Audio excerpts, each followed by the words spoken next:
Eh bien oui, c'est pas l'Europe, c'est pas la Norvège, c'est l'ensemble du monde qui commence à réagir.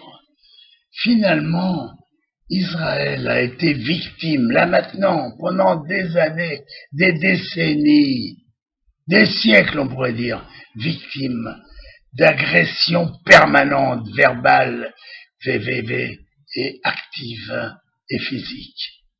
Eh bien c'est vrai, le monde, d'un seul coup, voyant ce printemps arabe changer, voyant finalement les modérés qui vont commencer à prendre le pouvoir, le monde va changer vis-à-vis d'Israël. Finalement, la vérité finit par sortir. Combien de temps ça peut durer? Regardez, j'ai ici un article sur justement sur ce parti. Les Européens en ont-ils marre de payer des sommes pharaoniques pour une autorité palestinienne corrompue, qui en détourne une grosse partie et qui diffuse un enseignement de haine à la guerre d'Israël? La Norvège, les partis conservateurs et partis du progrès demandent que le gouvernement cesse toute aide à l'autorité palestinienne quotidienne directement ou indirectement l'enseignement d'un message anti-israélien ou antisémite et demande au gouvernement d'engager une audit de la performance de l'aide norvégienne à l'autorité palestinienne ainsi que la bonne utilisation des fonds. La bonne utilisation des fonds. Savez-vous que la plupart, l'autorité palestinienne, le Hamas, s'octroie pour les dirigeants de sommes importantes qu'ils envoient dans leur compte en Suisse? On a trouvé, je le répète encore une fois, un compte de 100 millions de dollars sur le compte d'Abou Mazen. Lui, alors, c'est le modéré qui glorifie tous ces assassins qui ont assassiné délibérément des familles juives. C'est l'homme avec lequel on va s'asseoir à une table maintenant pour essayer de négocier, et en plus on a le devoir de le faire pour nos enfants, pour essayer quand même qu'une paix s'instaure dans la région. Mais c'est vrai que ce déferlement de haine est extraordinaire depuis tellement longtemps. J'ai appris dernièrement, on a envoyé au mois d'août là des colonies de vacances, on a envoyé des enfants de Gaza dans des régions où on leur a appris à tirer et la cible c'était des juifs. On leur a appris à capturer des soldats pour en faire des otages, ce qui permettra de faire des échanges. Et voilà, on vit dans ce TN, mais ça, c'est nos ennemis du Hamas, c'est les terroristes qu'il faudra détruire de toute façon.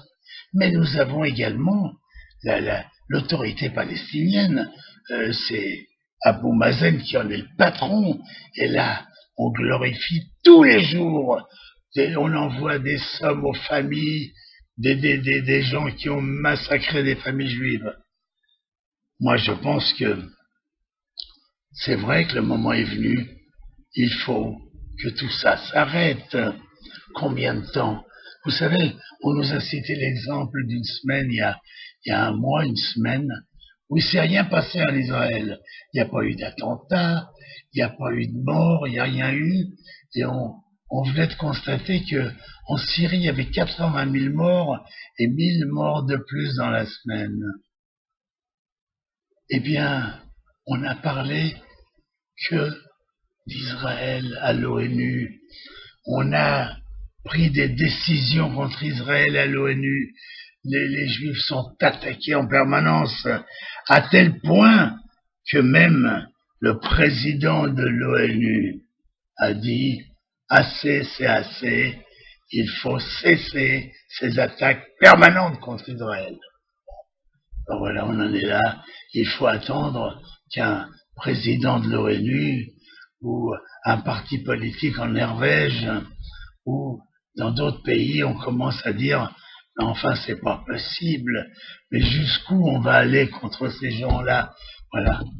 Eh bien, je pense que nous devons aider le mouvement, nous devons réagir avec une certaine vitalité, avec une certaine violence même, et nous acharner également contre tous ceux qui veulent absolument nous détruire, parce que on sent dans toutes ces attitudes anti-juives, antisémites, anti-israéliennes, anti-sionistes, des attitudes vraiment où on veut détruire le peuple juif. Et croyez-moi, ça va pas être facile, parce qu'on est là, et on est bien vivant, et on va savoir se battre, on a une armée pour nous défendre. Alors maintenant, si tout doucement, comme je l'ai dit au début de cette émission, le monde commence à se réveiller et à constater que c'est suffisant, avec notre aide et avec les Arabes modérés, ensemble, nous allons gagner. Merci à vous. Dizengoff Center, l'espace commercial le plus vaste et le plus diversifié d'Israël. Dizengoff Center, une destination à ne surtout pas manquer lors de vos prochains séjours à Tel Aviv.